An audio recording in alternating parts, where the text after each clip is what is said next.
Please subscribe and click the notification bell para updated po kayo sa bagong upload ko. Maraming salamat po. And who gave you the permission to leave this goddamn house, ha? Sino? Answer me, Vanessa. Halos mabingi ako sa lakas ng sigaw sa akin ng asawa ko. Nangingilid na rin ang luha sa mga mata ko dahil sa higpit ng pagkakahila niya sa buhok ko. And I can't even do anything to stop him. Allen, tama na. And sasasaktan ako. Pagmamakaawa ko sa kanya habang pilit na tinatanggal ang pagkakasabunot niya sa akin. Pero parang wala naman siyang nagalit na naman ang itsura niya na halos hindi ko na siya makilala. You didn't answer me, you bitch. I said, nung nagsabing pwede kang umalis. Sagot.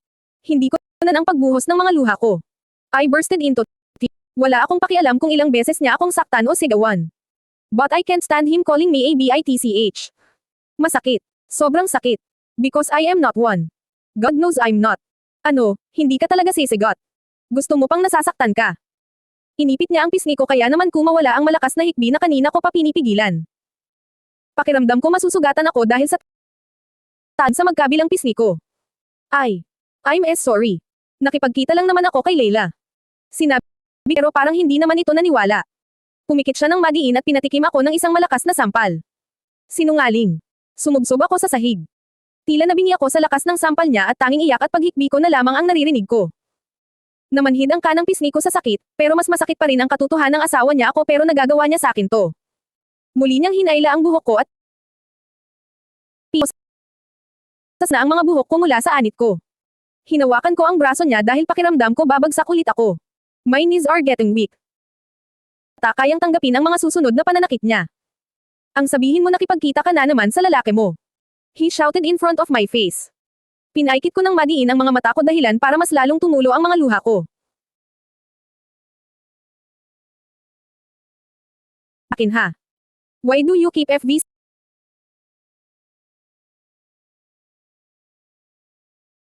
Ang sakit-sakit na, ilang beses ko bang sasabihin sa'yo na wala akong ibang lalaki?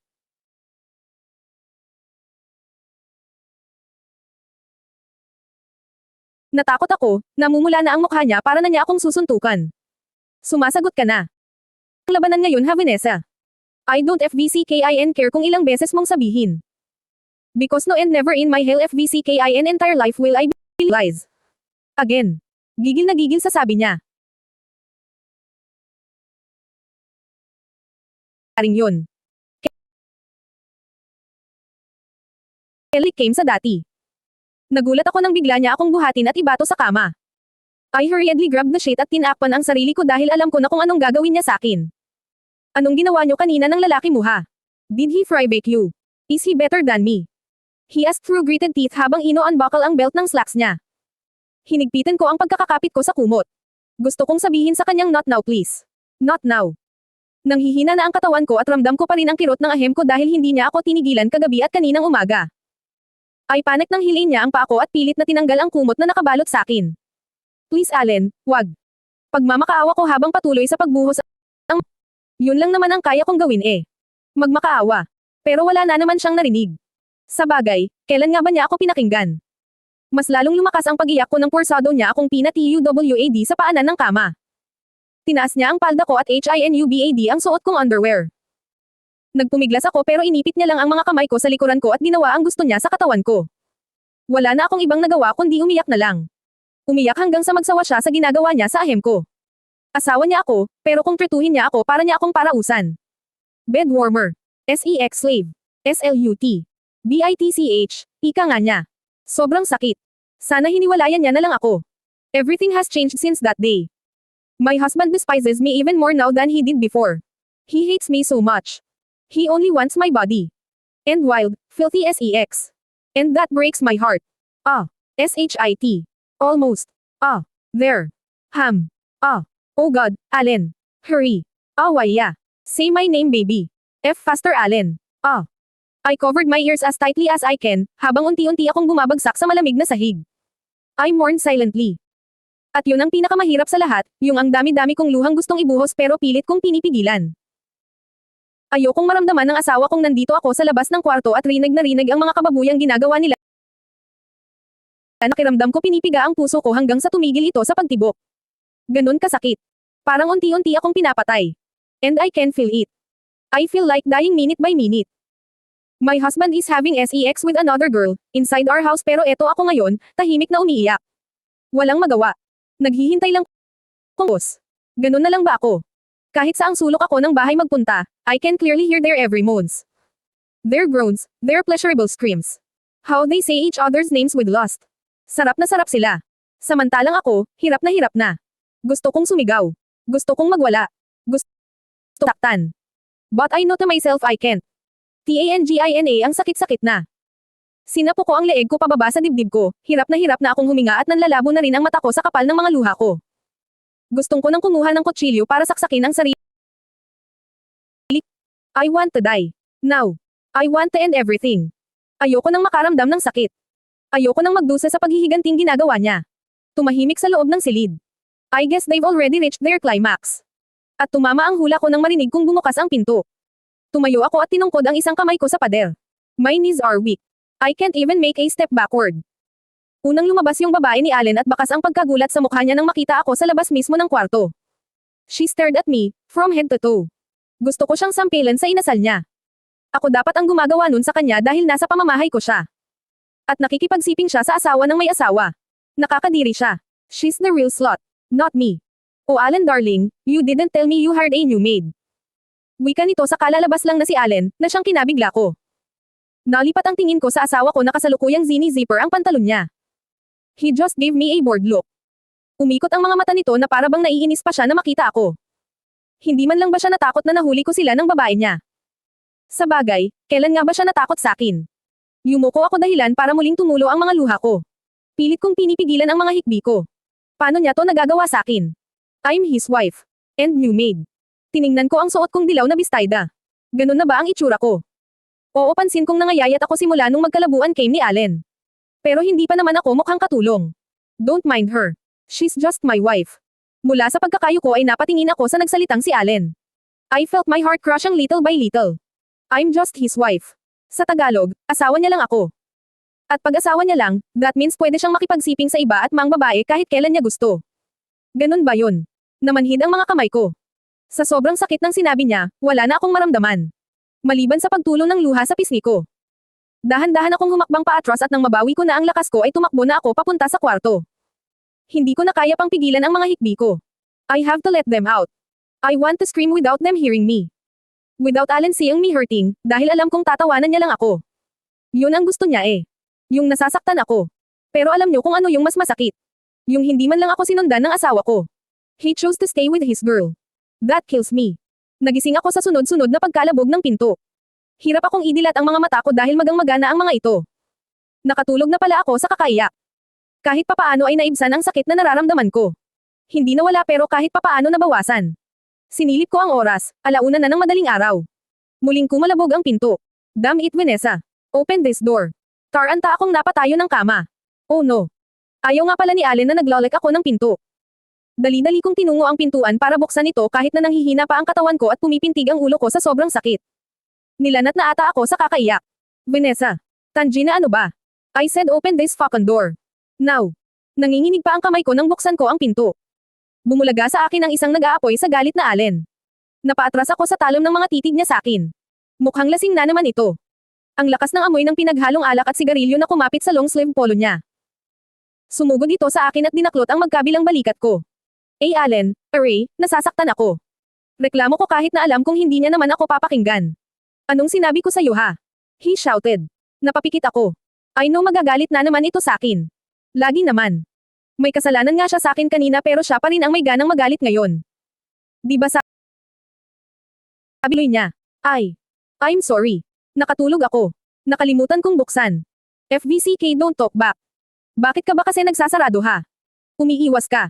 Ayaw mo kong makita. Galit ka sa akin dahil nakikipag-sex ako sa iba. Ganun ba ha? Pumikit ako ng mariin at hinanda ang sarili ko para sagutin siya. For once I want to defend my yes Allen. Ayaw kitang makita. How could you do that to me? I'm your wife. Shouted in between my sobs. Pilit akong kumawala sa pagkakakapit niya at hinang-hinang napaupo sa paanan ng kama. Tinakpan ko ang bibig ko para sana pigilan ang pag-iyak ko. Pero wala hindi ko rin napigilan at bumuhos muli ang mga luha ko. The pain is coming back again. Bigla niya naman akong hinigit patayo. At ikaw pa ang may ganang magsabi sa akin ng ang bilis mo naman atang nakalimutan ang ginawa mo sakin. Gigil na saad niya. Fine. Tinulak niya ako sa sahig. Napa-array ako sa sakit dahil natungkod ko ang tuhod ko.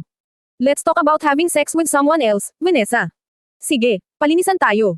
Kung umasta ka ngayon parang wala kang kasalanan ah. Sino bang unang nagloko ha? Ako ba ha? Ako ba? Huwag kang magmalinis dahil hindi bagay sa'yo. Kung nakikipag-sex ako sa iba, wala kang pakialam. Pasalamat ka pa nga at dito naman ginagawa, para makita mo. Para alam mo.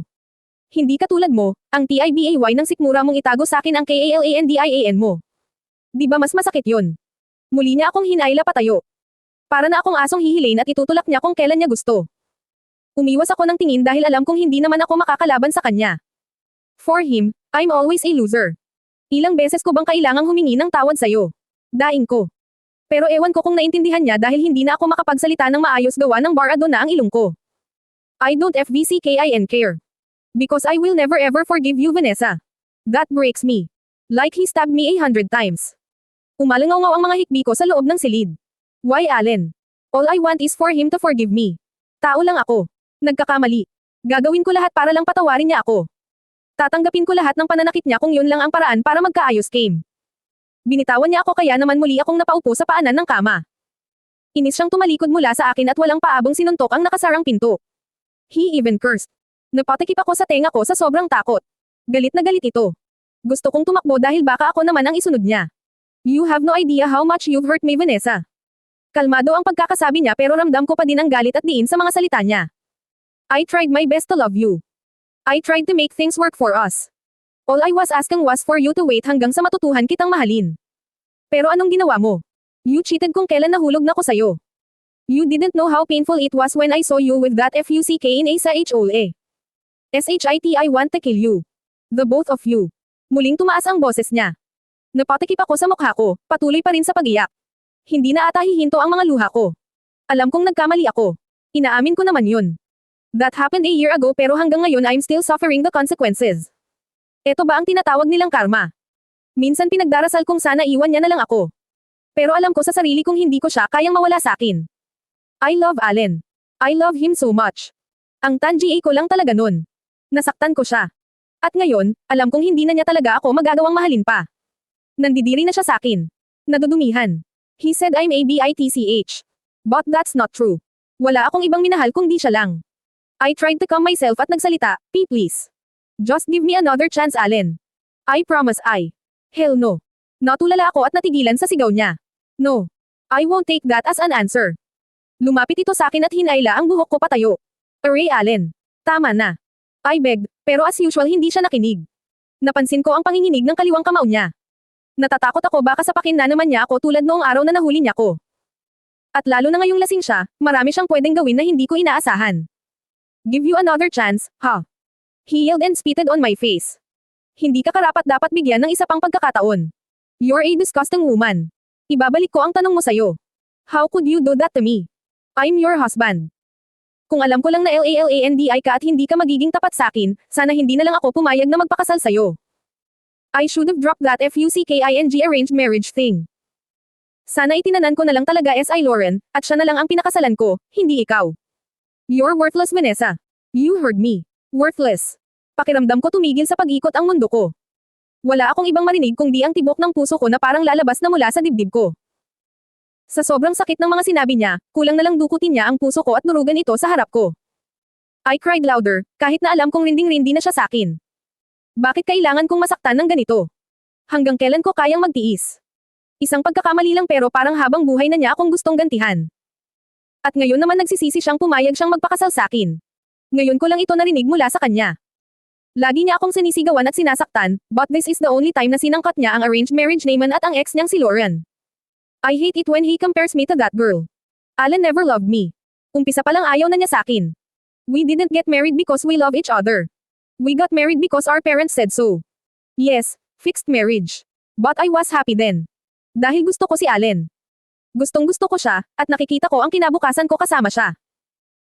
Kahit na hindi niya ako mahal dahil umaasa pa rin siyang magkakabalikan sila ng ex niya at napilitan lang talaga siyang magpakasal sa akin, tinanggap ko yun at hinintay na mahalin niya rin ako tulad ng pagmamahal ko sa kanya. But months had passed at wala akong naramdamang pagmamahal galing sa kanya. Parang hindi niya ako nakikita. He was cold. Hanggang sa nagsawa na lang ako sa setup naman. Babae lang ako, and I want to be loved. So I gave up on him. But I realized that was a wrong, childish move. Dapat hinintay ko na lang siya. It's too late now though. Hindi ko na alam ang gagawin ko para magkaayos pa Kim. But I won't give up this time. I will wait until he's ready to forgive me. Ganun ko siya kamahal. Sinubukan kong haplasan ang pisngi niya para sana pagkalmayan siya kahit ang sama-sama na ng loob ko, pero tinaboy niya lang ang kamay ko. Mabilis ang bawat paghinga niya na para bang konti na lang sisabog na naman siya. Ganun siya kagalit sakin. Allen, I'm sorry. Please. Ano bang gusto mong gawin ko para lang patawarin mo ako? I asked, still weeping. Diniinan ko ang mga salita ko para maramdaman niyang seryoso ako. Tinulak niya ako ng bahagya mula sa kanya at tinapunan ako ng isang matalim at nakakatakot na tingin. Be my slave. And now Vanessa. Street. I reached over and shot the ring ng alarm clock off. Kanina pa talaga ako gising pero hindi ko kayang bumangon ng kama. I feel weak. Nangangalay ang buo kong katawan at makirot din ang pagitan ng mga hita ko. Hindi na naman kasi ako pinatulog ni Allen kagabi. When he said he wanted me to be his slave, he actually meant sex slave. Nasasanay na nga ako. We do it almost every night. Every morning. O kung kailan siya maabutin. Minsan napapagod na talaga ang katawan ko. I don't have the same strength as he does, that's a fact. Kayang-kaya niya akong ibato sa kama, patuwarin, at buhatin papatong sa kanya nang walang kahirap-hirap. Pakiramdam ko tuloy na ngayayat na ako at ang gun-gun ko na. Matagal na naming ginagawa ang bagay na yon, pero I don't know, nasasaktan pa rin ako. I'm not sure if I'm still tight or he's just too big. I can't really say he's forcing me to do it, because somehow, I meant sometimes. I like it too. God knows how much I love this man lying beside me. At kung ito lang ang tanging paraan para maramdaman ko siya, kakayanin ko. Allen is a monster in bed. Hindi naman siya ganito dati. When we got married, he didn't touch me for about a month. Pakiramdam ko tuloy noon hindi talaga siya interesado o naaakit sa akin. At noong gabing ginawa na namin yon, he was very gentle. Like he's really respecting me and body. But now, he's different. He has changed a lot. I have never imagined he could be this wild in bed. Ewan ko kung saan niya natutunan yun. Man's nature, maybe. O pwede rin namang nagpa-practice siya sa ibang babae. That's possible though, because reality check, he despises me. And I know he will do everything just to see me hurting. Sinilip ko siya sa tabi ko. Tulog na tulog ito. Halatang napagod rin. Nagkumot ako at binuhat ang sarili ko pataas para mas makita ko siya. His thin, pinkish lips are slightly opened. Gwapo ang asawa ko lalo na kapag tulog ito. Yun lang kasi ang tanging oras na hindi ito galit. Pag galit siya o kaya'y lasing sa alak, nakakatakot ang itsura niya. I miss the old him. Yung maaliwalas niyang mukha. Yung walang reaksyon pero at least hindi nagagalit. Natigilan ako ng bahagyang damilat ang mga mata niya. He looked at me for a second bago siya umiwas ng tingin. What are you looking at? He asked in an annoyed tone. Binaba ko na lang ang tingin ko at bumalik na sa pagkakahiga. Nairita na naman siya.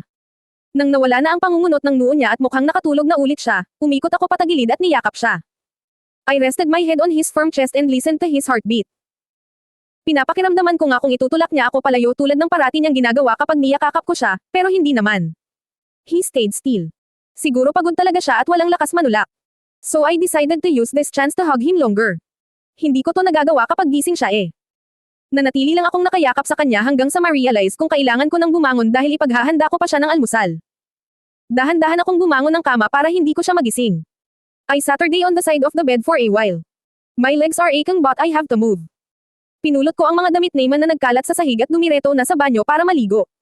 Dagdag. Bunny, help me on this. Hininto ko ang paghuhugas ng mga pinggan, at lumapit sa kanya para ayusin ang necktie niya. Mukhang nasa good mood siya ngayon dahil tinawag niya ako sa palayaw ko. Maganda siguro ang gising. Anong gusto mong ulam mamaya? I'll cook. Sabi ko habang tinatali ang kurbata niya. Pansin ko naman na binaba niya ang tingin niya sa akin at matagal-tagal rin bago siya sumagot. Hindi ako dito kakain. Tipid na sagot niya. Nalungkot ako bigla. Lagi niya na lang akong hindi sinasabayan sa pagkain. Kapag almusal lang. Depende pa yun kung nasa mood siya. Minsan kasi hindi na nito pinapansin ang hinahanda ko. Bigla-bigla na lang siyang aalis ng bahay nang walang paabi. Mag-isa lang tuloy ako palaging kumakain. Malapit na kong mabaliw dito. Bakit? Tanong ko sa kanya. Umikot naman pataas ang mga mata niya, may dinner meeting ako. I sighed. Anong oras ka uuwi? Sup? I don't know. Pwede ba, wag kang ang tanong ng tanong. Natahimik na lang ako. Nagsisimula na naman siyang may rita. Ayaw niya kasi ng ganun, yung tanong ng tanong. Nakukulitin siya.